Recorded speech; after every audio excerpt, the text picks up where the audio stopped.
artists can dictate what the people want, and certain respect radio does as well. I think to some degree that the public are actually starved of the kind of things they really want and not given what they want. Sometimes artists have to push forward and give and show and come up with the actual product that people are actually demanding. Movies are being force-fed to people now, and music is force-fed, so the audience doesn't really have a choice about what they hear, what they see as a movie, or what they listen to as music. So we're not on that bandwagon. That we're just making this album is just for us. We're making this album out of fun, out of what we like. We're getting a very good reaction to the album by radio and the media, but what we feel today is that a lot of people, and the reason we're probably getting a great reaction from radio, especially the initial reaction to radio in the UK, has been fantastic. And I think one of the reasons the good reaction is there is because a lot of the sales and singles in albums right now are very, very low indeed. And I think this demonstrates that people are tired of buying the staple diet of all rap and heavy metal. That's fine. I like heavy metal and I like rap, but it's too one-dimensional. You can't just expect the kids and the public just to want one kind of music all the time. And pop music was never that way. Popular music was never that way. It was always a cauldron of different cultures into one. That was the whole foundations of popular music, and I think people are missing that.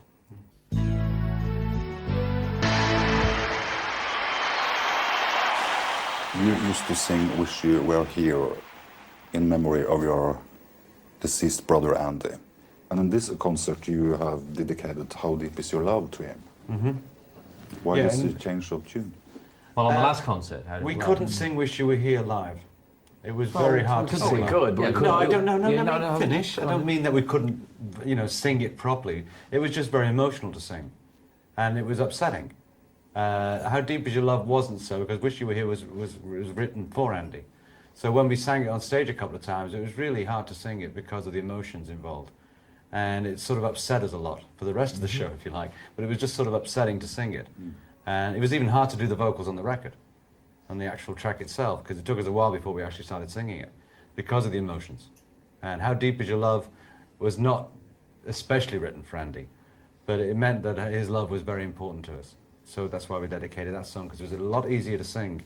Because when we were singing "Wish You Were Here", all we could think about was that terrible day when we found out that Andy had passed away.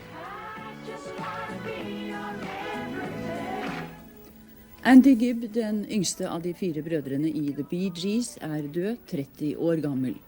Dødsårsaken er ukjent, men Andy Gibb ble mandag lagt inn på sykehus med sterke magesmerter.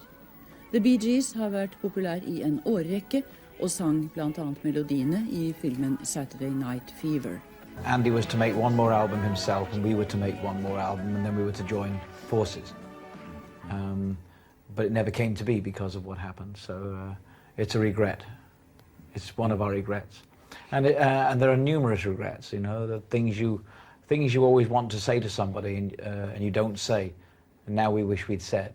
So, you have to go through all those things too: guilt, anger. You blame yourself, you blame show business, you blame Hollywood for what happened to Andy.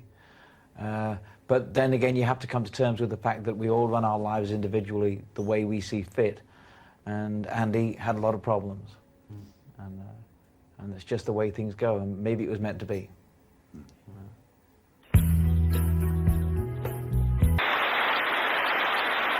Can you teach me to sing falsetto? Stand up, right now? Stand up, drop your trousers. Anyone drop your trousers? Let's start. Let's jump into the deep end. Yeah. Do you have to stand up? No. But where do they start? In the stomach? Below your belt. Below your belt. Actually, it started with Nights on Broadway with Yes. Reese Mardin, who was producing the main course album.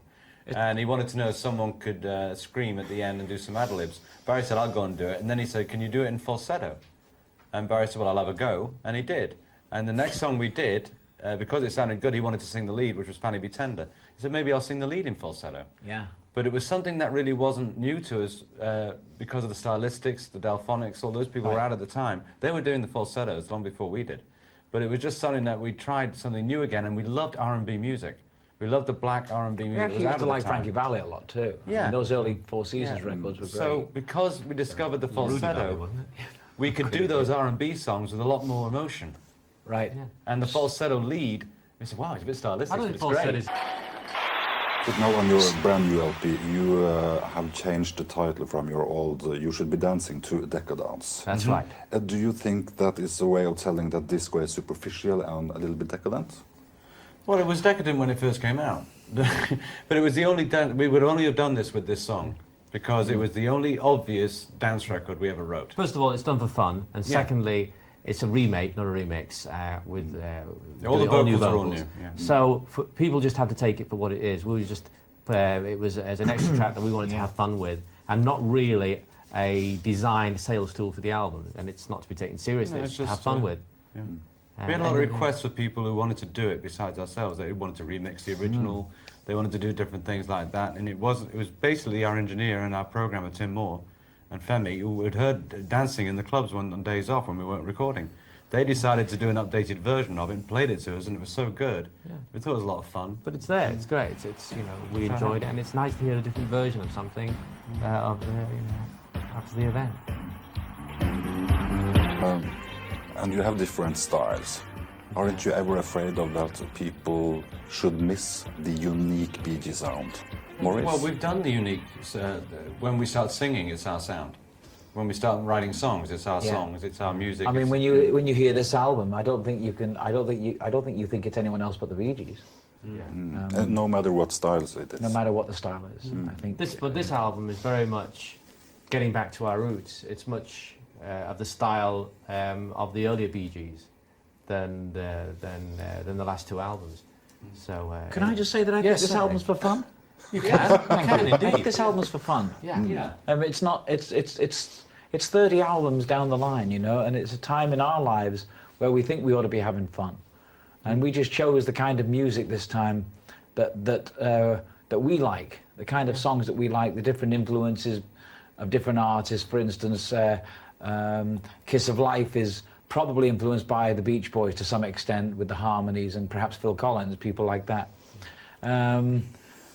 With a slightly harder edge. With a slightly harder edge, but nevertheless, there are certain musical influences from other artists that exist on this album. It's us just having fun this time, not taking ourselves quite so seriously. And I think, once again, that reflects the title, Sizes and Everything.